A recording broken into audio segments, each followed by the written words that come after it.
Tout de suite, c'est l'heure de votre rendez-vous avec vos droits, les avocats du barreau de Paris qui répondent en direct comme chaque matin à vos questions. Les avocats du barreau de Paris très mobilisés donc comme tous les jours. Et on retrouve tout de suite en direct et en Skype maître William Julier. Bonjour maître. Bonjour. On va vous poser la question d'un de nos téléspectateurs qui nous a contactés par mail. Dans les transports publics, les agents RATP, SNCF ou des sociétés privées peuvent-ils me demander mon attestation, cette fameuse attestation de transport? Est-ce qu'ils peuvent me verbaliser s'il n'a pas de masque? Ou est-ce que seule la police nationale peut verbaliser et mettre une amende? En gros, qui est assermenté? C'est intéressant, maître William Julier, et très concret. Alors expliquez-nous. Oui, alors absolument, des mesures ont été prises par le gouvernement à la suite des mesures précédentes qui étaient déjà applicables avant le déconfinement et qui permettent que des contrôles élargis soient effectués. Élargis, c'est-à-dire par des intervenants qui ne sont pas ceux qui déjà, avant la difficulté que nous vivons tous, se déclenchent. Donc des contrôles possibles non plus seulement par les contrôleurs SNCF et RATP pour les titres de transport et puis évidemment par les services de police ferroviaire.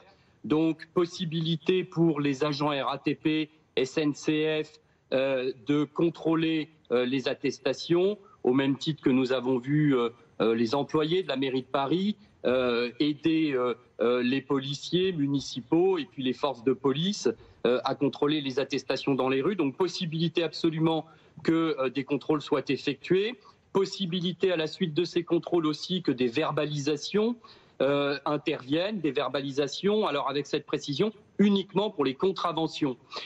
Seules les forces de police sont en mesure de verbaliser et j'en parlerai dans une seconde, d'interpeller lorsque des délits ou évidemment des crimes sont commis. Par contre, possibilité pour les contraventions en cas de défaut de port du masque, parce que c'est une contravention de ne pas porter le masque, également de ne pas avoir l'attestation spécifique lorsqu'on emprunte les transports en commun au moment des heures de pointe, possibilité en effet également de verbaliser, qui est la suite évidemment du pouvoir de contrôle lorsque il y a un défaut de respect de la réglementation.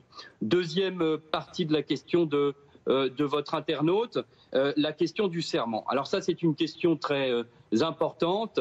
Peut-être que vos téléspectateurs et les internautes ne sont pas tous familiers de cette notion. Le serment est une institution, on pourrait le dire comme ça, très ancienne. Ça remonte au latin et à la notion de sacré. C'est une institution qui existe dans beaucoup de pays, aux États-Unis notamment. C'est quelque chose qui est appliqué dans les enceintes judiciaires. Et en France, le serment que prêtent un certain nombre de professions est une garantie, une protection, supposée l'être en tout cas, parce qu'il y a des contrôles en amont avant d'assermenter un certain nombre de travailleurs, et puis également après, parce qu'il y a des possibilités de sanctions lorsque la déontologie n'est pas respectée. Et donc, parmi les professions que vous avez évoquées et que l'internaute vise, tous doivent être assermentés s'ils pratiquent des contrôles et a fortiori des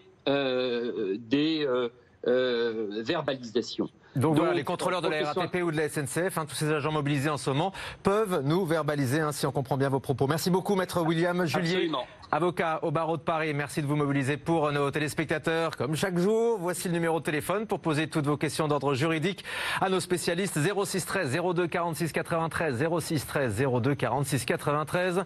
Par SMS ou message vocal, vous laissez bien vos noms, vos prénoms, vos coordonnées pour qu'on puisse vous joindre. Le mail aussi, témoin@bfmparis.fr.